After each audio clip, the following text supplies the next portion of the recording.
আসসালামু আলাইকুম, welcome to sweeties cooking house. আজকে আমি আপনাদের পানি ছাড়া পানি দিয়ে ওয়াশ করা ছাড়া কিভাবে রান্নাঘরে বয়ামগুলো তেল চিটচিটে ভাব দূর করবেন সেটাই আমি দেখাবো খুব সহজ একটি উপায়ে।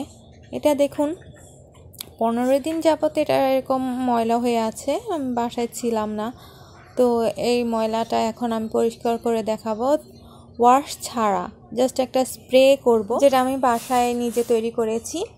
ঘরোয়া সব কিছু উপকরণ দিয়েই বানানো, আপনারা চাইলে খুব সহজেই এটা বানিয়ে নিতে পারবেন। জাস্ট স্প্রে করবেন আর একটা সুতি কাপড় দিয়ে মুছে নিলেই দেখবেন ঝকঝক হয়ে গেছে। আমি জাস্ট এটা স্প্রে করে আপনাদের পরিষ্কার করে দেখাচ্ছি কিভাবে এটা পরিষ্কার করতে হবে।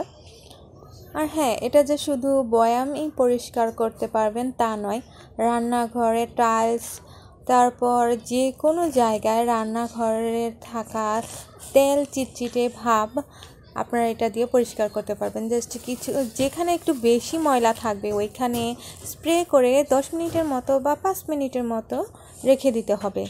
তারপর আপনি যে এই সুতি কাপড় বা যেটা দিয়ে আপনি প্লেট মাজেন নরম, ওইটা দিয়ে ওই প্লেট মাজার সোফাটা দিয়ে মেজে খুব সুন্দর করে আবার সুতি কাপড় দিয়ে মুছে নিতে পারবেন, জাস্ট পানি ছাড়াই। এটা খুব সুন্দর একটা উপায়। এই যে দেখুন, আমি এটা পরিষ্কার করছি, কত সুন্দর পরিষ্কার হয়ে গেছে। অনেক সময় কিন্তু মশলা আর বয়ামগুলো পরিষ্কার করার সময় পানি যাওয়ার সম্ভাবনা থেকে থাকে, ভয় লাগে যদি পানি ঢুকে যায়। সেই ভয় থেকে বাঁচার জন্য এই উপায়টা বের করেছি। আর কোনো চিন্তা নেই, জাস্ট স্প্রে করে একটা সুতি কাপড় দিয়ে মুছে নিলেই খুব সুন্দর পরিষ্কার হয়ে যাবে। আপনাদের আমি এই যে পরিষ্কার করে দেখালাম কত সুন্দর পরিষ্কার হয়েছে। হ্যাঁ, আমি আরেকটা বুদ্ধি করে নিয়েছি। এটার উপর আমি পিভিসি কেটে, সুন্দর মাপে পিভিসি কেটে বসিয়ে নিলাম, যার কারণে উপর দিয়ে যে ময়লাটা ভিতরে যাবে তা আর যাচ্ছে না। আর হ্যাঁ, সেটা আমি কি দিয়ে বানালাম এখন তা দেখাবো। এখানে আমি 2 টেবিল চামচ সোডা নিয়ে নিলাম, আর 2 টেবিল চামচ লবণ, 1 চামচ গুঁড়ো সাবান মানে পাউডার, আর এটা হচ্ছে গ্লিটার, আর গ্লিটার দিয়ে দিচ্ছি 2 চামচ।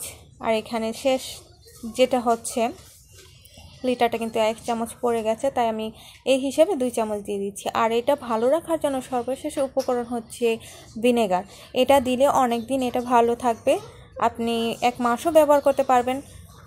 আর হ্যাঁ, আপনার যদি অল্প কিছু পরিমাণের বানান তাহলে কিন্তু এখানে লেবুর রসটাও ব্যবহার করতে পারেন।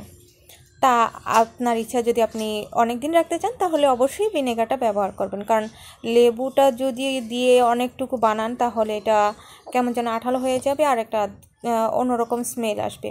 এখন এটা ভালো করে মেশাতে হবে যতক্ষণ না এই দানাটা মিশে যাচ্ছে। পাউডার, গুঁড়ো সাবানের পাউডারটা যে ওইটা কিন্তু একটু দানা দানা থাকে, ওইটা ভালো করে মেশাতে হবে। দেন আপনারা এইভাবে ছেঁকে একটা স্প্রে বোতলে ভরে নেবেন। ছেঁকে ভরলে কিন্তু ভালো হয়, নয়তো স্প্রেতে ময়লা জমে ওইটা আর নষ্ট হয়ে যায় আর বের হয় না।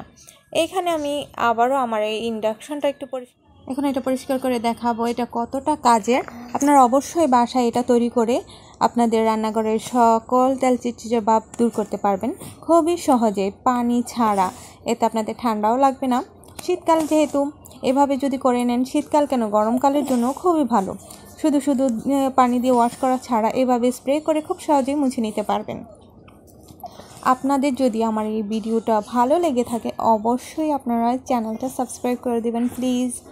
ধন্যবাদ সকলকে, আর দেখতে থাকুন ভিডিওটা শেষ পর্যন্ত।